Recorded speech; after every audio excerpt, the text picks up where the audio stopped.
Basi hujambo ndugu msikilizaji, karibu tena katika neno la siku ya leo.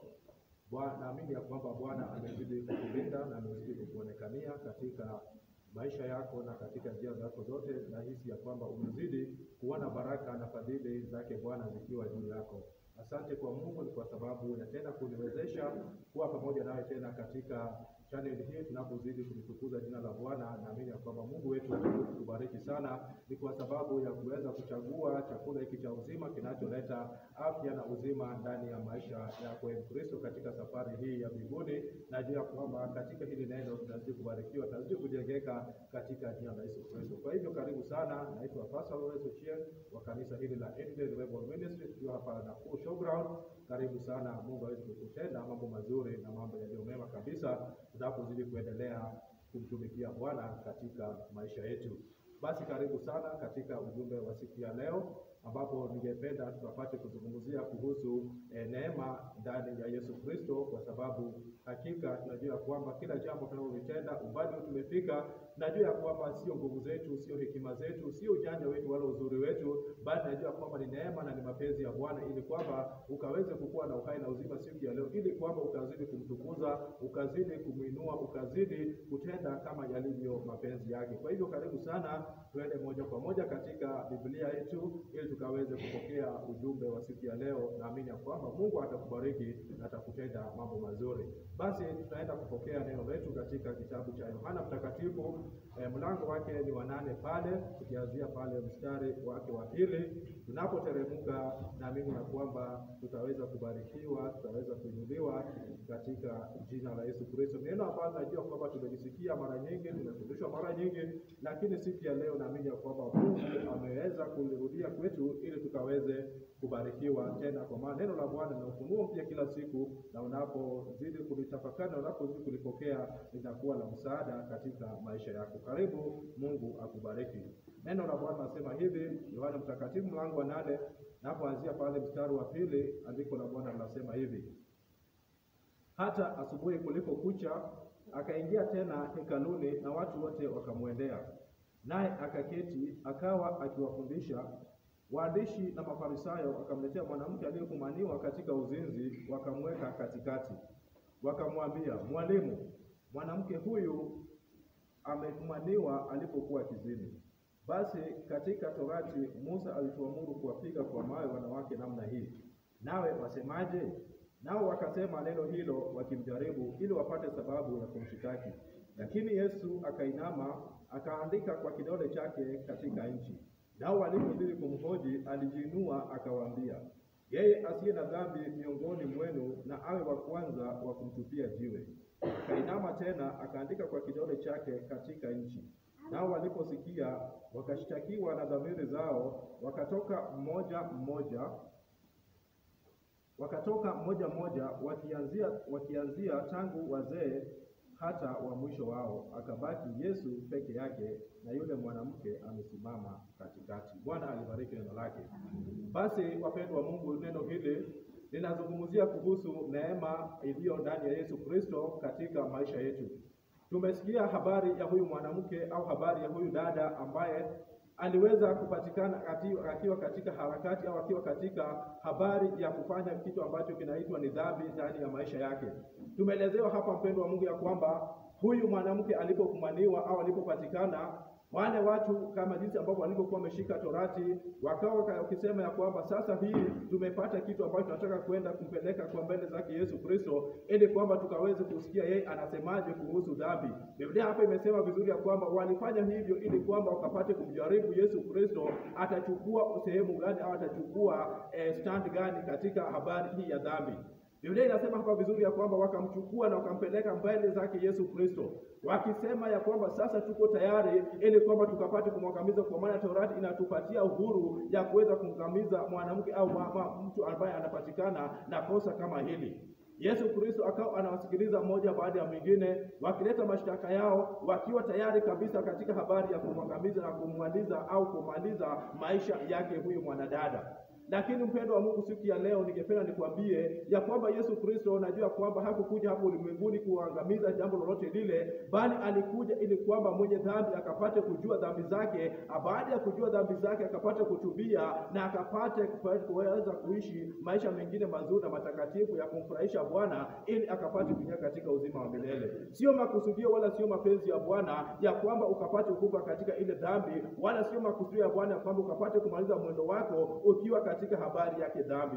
Lakini mapenzi ya Mungu ni kwamba ukapate kubadilika, ukapate kujua ukweli. Ukweli ule unapokuweka huru, unaanza kutembea na maisha mazuri, maisha matakatifu yake Bwana. Bwana atusaidie sana. Hivyo hapa tunaona hapa mpendo wa Mungu ya kwamba watu hawa kama jinsi ambavyo walivyokuwa wamejitayarisha katika habari ya kumaliza huyu mwanadada. Najua mpendo wa Mungu, katika maisha yako kuna mambo ambayo yanakuanga yamekusumbua, yanakuanga yanakushtaki au yanashtaki dhamira zako ile katika maisha yako katika hii safari ya Ukristo. Najua kwamba pengine kuna watu wanaweza kuwa wamesema kwamba huyu dada tunamjua au huyu ndugu tunamjua, amefanya dhambo hili, amefanya dhambo lile, amefanya hili na lile, hivyo hastahili kukaa katika ufalme wake Bwana. Wakaweza kumleta Yesu Kristo, wakamleta huyu mwanadada kwake Yesu Kristo, ili wakapate kusikia sehemu ya Bwana inasemaje kuhusu maisha yako. Wapendwa wa Mungu, nataka nikuambie nini juu ya maisha yako, ya kwamba your past inaweza kuwa ndio ilikuwa ni mabaya, lakini baada au muda kipindi ambapo unapokutana na Yesu Kristo, kuna uwezekano ya kwamba kile ambacho kilikuwa ni kibaya ndani ya maisha yako kikawa kikatengenezwa,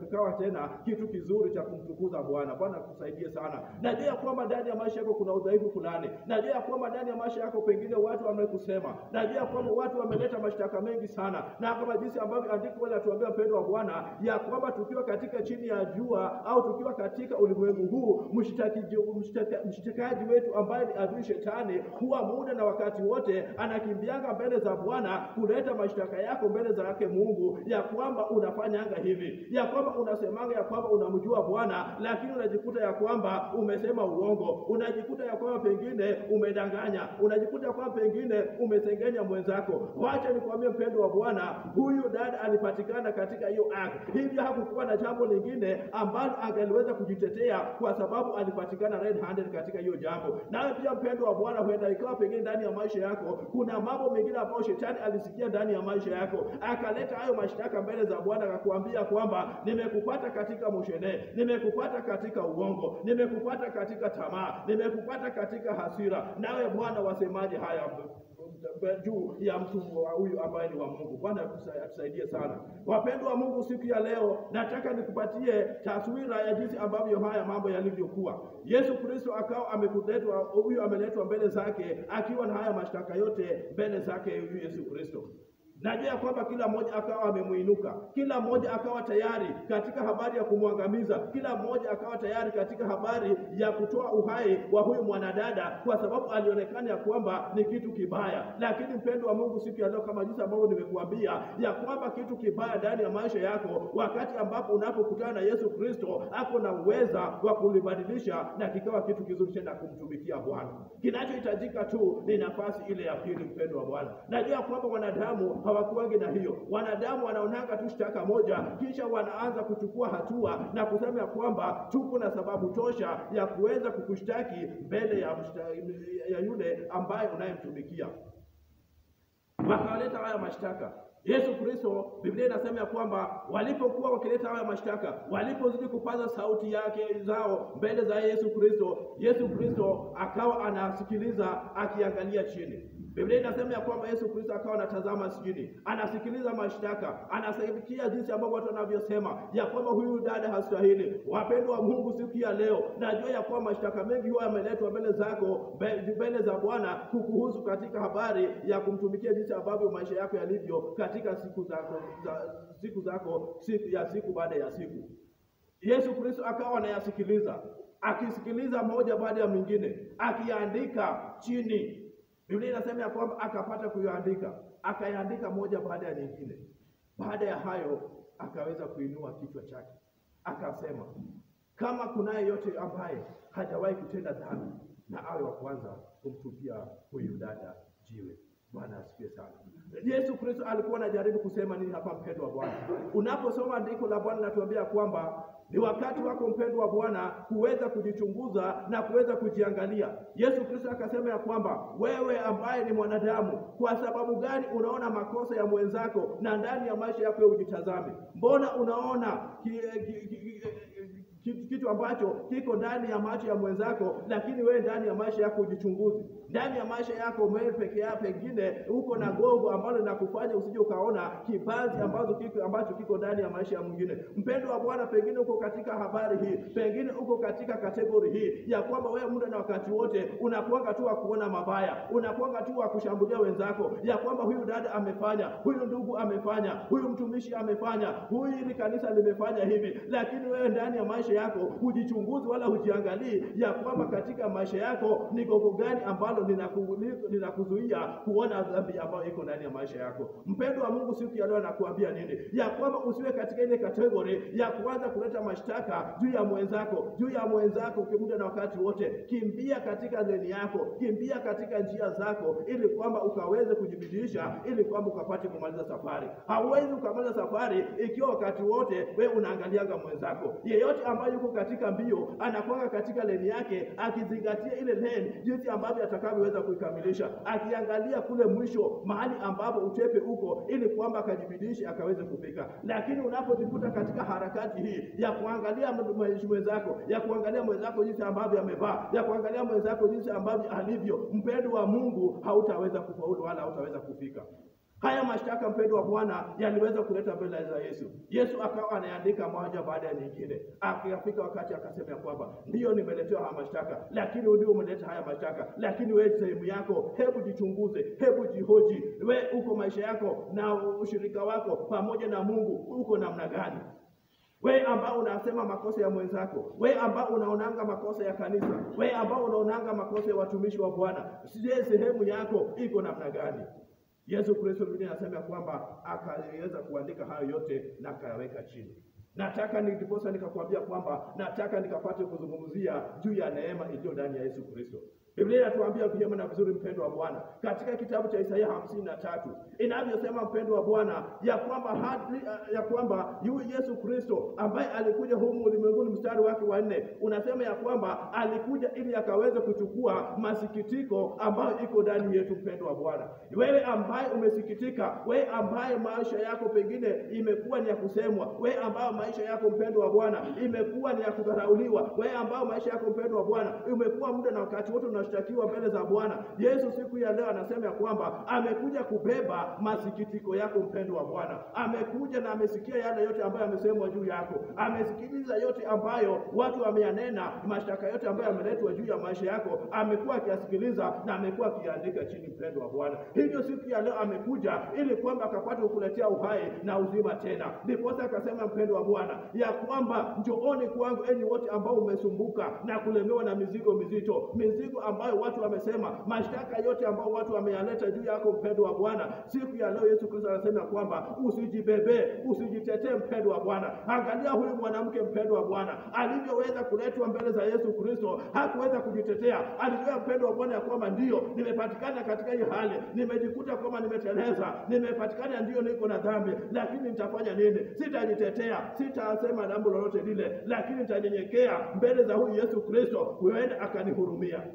Mpendwa wa Bwana, siku ya leo nakuambia nini? Ni wakati wako, mpendwa wa Yesu, ya kwamba ukaende mbele za Bwana na ukaweze kuketi kimya. Yale mashtaka yote ambayo yanaletwa juu ya maisha yako, Yesu Kristo anayanakili, Yesu Kristo anayaandika, na ako tayari, mpendwa wa Bwana, kuja na kuyapokea, ili kwamba, kwa sababu Biblia inasema kwamba alifanyika dhambi, mpendwa wa Bwana, ile dhambi yako, mpendwa wa Mungu, yale udhaifu wako, mpendwa wa Bwana, amekuja ili kwamba akapate kuyabeba. Kile kinachohitajika ni wewe ukapate kunyenyekea, ni wewe ukapate kuvumilia na ukapate kutulia, jinsi ambavyo huyu mwanadada alivyotulia kwa mbele zake Yesu Kristo. Kila mmoja aliweza kumuinuka, kila mmoja alikuwa tayari kumaliza kwa sababu ya dhambi ambayo alikuwa ametenda, lakini Yesu Kristo aliona ya kwamba sio wakati wa kumaliza, bali amekuja ili kwamba ukapate kupokea uzima. Mpendwa wa Bwana, kile ambacho umefanya hapo nyuma, mpendwa wa Bwana, mbele zake Yesu Kristo, unapoyachukua hayo udhaifu, unapochukua hiyo dhambi na kuyapeleka mbele za Yesu Kristo, yeye anasema ya kwamba atakupokea. Mpendwa wa Bwana, yuko tayari kukupatia nafasi ya pili. Yesu Kristo anasema kwamba yeye ni wa nafasi ya pili. Anaweza, hata kama watu wamesema, hata kama watu wameona dhambi mpendwa, hata kama watu wameona mpendwa wa Bwana jinsi ambavyo umepatikana katika hiyo harakati, lakini Yesu Kristo anasema ya kwamba kuja kwangu kwa sababu najua ya kwamba wanadamu yuko na udhaifu wake. Lakini utakapovumilia, utakaposimama na kutulia mbele za Yesu Kristo, jinsi ambavyo mwanadada alivyoweza kutulia. Wapendwa wa Bwana, watu wengi wanaposhtakiwa mbele za Yesu, au watu wengi wanaposhtakiwa mbele zake Bwana, mara nyingi huwa wanajitetea. Mara nyingi wanasema ni kwa sababu ya mtu fulani. Najua kwamba watu wengi wanaposema jambo hili wanasemanga ya kwamba ndio alipatikana katika uzinzi, lakini je, alipatikana peke yake? Lakini mpendo wa Bwana, siku ya leo sitaki tuangalie jinsi alikuwa na nani wala ulifanya ukiwa na nani. Hata Yesu Kristo hakumuuliza ulikuwa na nani mpendwa, lakini alisema ya kwamba nimekuja ili kwamba nikapate kukupatia maisha mapya. Wapendo wa Bwana, Yesu Kristo anataka kukupatia maisha mapya siku ya leo. Inachohitajika tu ni wewe kutulie mbele zake Bwana, ni wewe kutulie mbele za Yesu Kristo, uangalie makosa yale ambayo umeletewa, ukaanza kuyatafakari peke yako, ukaanza kuyatubia. Najua ya kwamba alikuwa na hofu kwa sababu alijua ya kwamba Yesu Kristo anaponena jambo tu, akisema ya kwamba amalizwe, mambo yake atakuwa yameisha. Wapendwa wa Bwana, siku ya leo kunaye mmoja tu peke yake ambaye yuko na uweza, ambaye akisema ya kwamba wewe ni wa kwenda jehanamu, wewe ni wa kwenda jehanamu, ambapo akisema mpendwa, hakuna ambaye anaweza kunivuta. Akawa anasoma haya mashtaka, analetewa mashtaka yote akiandika. Mara ya pili mpendwa wa Bwana, Biblia inasema kwamba alipoinua macho yake akaona hakuna mtu ambaye anayemtazama. Bwana asifiwe sana. Biblia inasema kwamba mara ya pili mstari wa 8 akainama tena. Bwana asifiwe.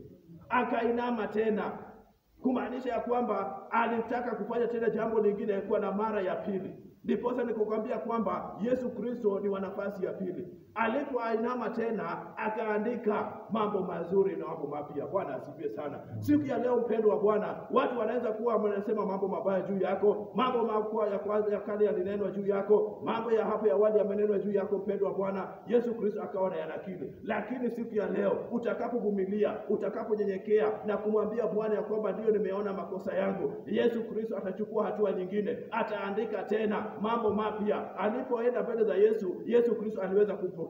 Kama jinsi ambavyo nilivyokuambia kwa mpendwa, katika Isaya 53 mstari wa 4 unasema ya kwamba yeye ameyachukua masikitiko yetu. Bwana asifiwe sana. Yeye alijeruhiwa kwa sababu ya makosa yetu. Mstari wake wa 6 unasema ya kwamba na Bwana ameweka juu yake maovu yetu sisi sote.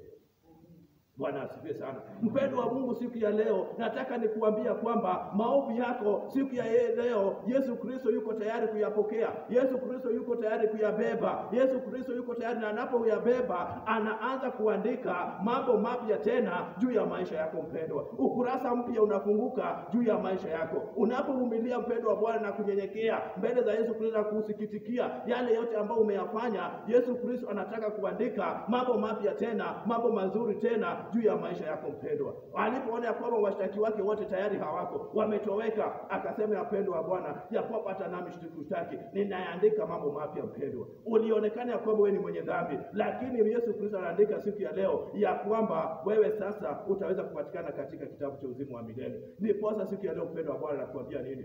Yesu Kristo ni wa huruma. Yesu Kristo amejawa neema. Anataka kukupatia ukurasa mpya tena, ukaanza kutembea pamoja naye katika maisha mapya, katika maisha mazuri, ili kwamba ukaweze kuona ukuna uwezo na ushindi ulio katika Bwana. Watu wanaweza wakakukataa kama jinsi ambavyo hawa walivyomkataa huyu mwanadada. Walitazama tu dhambi zao, lakini hawakutazama wala hawakujua kwamba kuna uwezekano ya kwamba akapata kubadilika. Siku ya leo upendo wa Mungu nakuambia nini? Kuna uwezekano ya kwamba kile ambacho kilionekana ya kwamba hakifai, hakistahili, hakidhaminiwi mbele za Bwana, Yesu Kristo akakipokea. Kwa sababu gani mpendo wa Bwana anasema hivi? Yesu Kristo, Biblia inasema mpendo wa Bwana ya kwamba alikuja ufalme katika ulimwenguni huu ili kwamba akaweze kutumia vyombo vidhaifu, vitu ambavyo vinaonekana ya kwamba havistahili, ili kaweze kuwa zikapata heshima, zikapata kumtukuza Bwana mara tena. Najua mpendo wa Bwana kila mmoja yuko na udhaifu wake, lakini huo udhaifu ndio Yesu Kristo anakuambia kwamba kuja kwangu, njoo kwangu, ili kwamba nikapate kukupumzisha na nikapate kuandika tena mambo mapya, mambo mazuri juu ya maisha yako mpendwa. Na anapoandika mpendo wa Bwana, hakuna yote anayeweza kulivuta.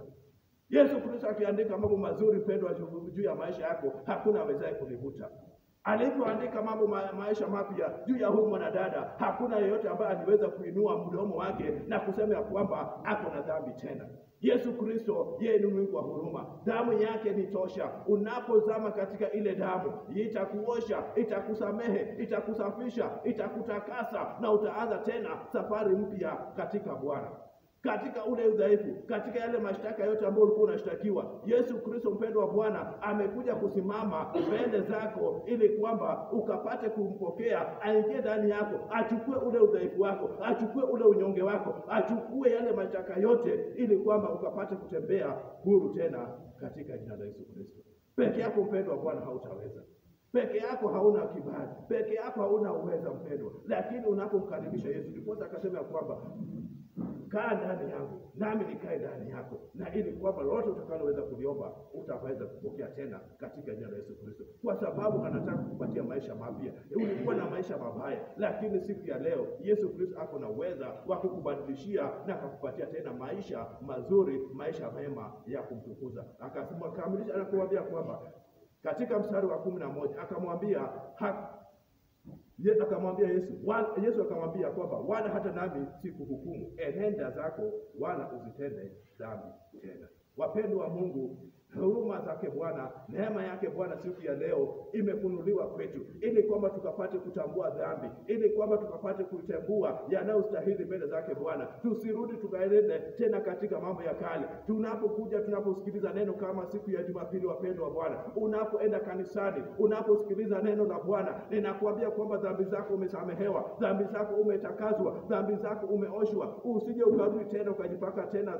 makosa dhambi, kwa sababu Yesu Kristo anakuambia kwamba nimeanza ukurasa mpya, nimekuvika nguo mpya, yale ya kale yote sasa nimeweka chini, na sasa nimekupa nguo vazi lipya, anza kutembea na rudi tena na usienende katika dhambi tena. Siku ya leo mpendwa wa Mungu, nataka nikamilishe nikwambia ya kwamba Yesu Kristo yuko tayari kukuweka huru, yuko tayari kukusamehe, yuko tayari kukupatia maisha mapya. Watu wengi wapendwa wa Bwana wanajua kwamba mara nyingi wanakuanga wa kuangalia mabaya, watu wengi wanakuanga ya kuangalia makosa, watu wengi wanakuanga ya kuangalia yale ambao hawajaweza kuachieve katika maisha yako. Wanaanza kukuambia kwamba hujafanya kama jinsi mwenzako alivyofanya. Lakini siku ya leo mpendwa wa Bwana, Yesu Kristo anakuambia kwamba nimekusamehe, nimekuandikia mambo mapya, maisha mapya. Anza kutembea katika wema wa Bwana, anza kutembea katika neema ya Mungu, anza kutembea katika ushindi wa Bwana, na kuhakika atakupatia maisha ya ushindi, na utakapoenenda katika hiyo njia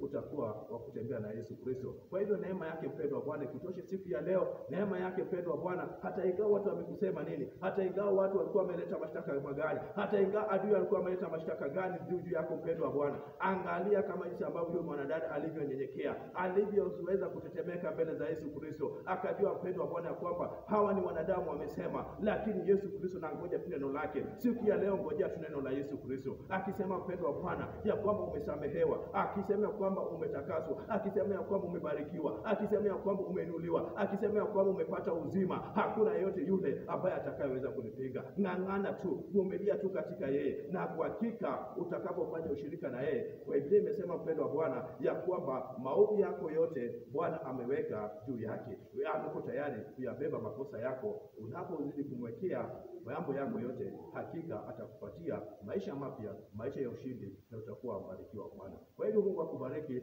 Bwana akutende mambo mazuri, akudumishe unapozidi kung'ang'ana, unapozidi kusimama katika kweli, unapozidi kutenda kama jinsi ambavyo Yesu Kristo alimwambia huyu mwanadada ya kwamba nami pia sikuhukumu, enenda wala usitende tena dhambi. Hivyo siku ya leo angalia njia zako sasa sana, ili kwamba usije ukatenganishwa na Bwana, kwa maana ni dhambi tu ndio inayokutenganisha na Yesu Kristo. Hivyo ushirika ule unaporudi, hakikisha kwamba umetembea katika upya wa moyo, umetembea katika upya wa imani kwa jina la Yesu Kristo. Neema ya Mungu ikutoshe, neema ya Mungu iwe pamoja nawe. Ubarikiwe sana na Bwana, uinuliwe na utendewe mambo mazuri na mambo yaliyo mema. Nitafika hapo, Mungu aweze kukubariki na Bwana akutende mambo mema na mambo mazuri kwa jina la Bwana wetu Yesu Kristo. Neema ya Mungu iwe pamoja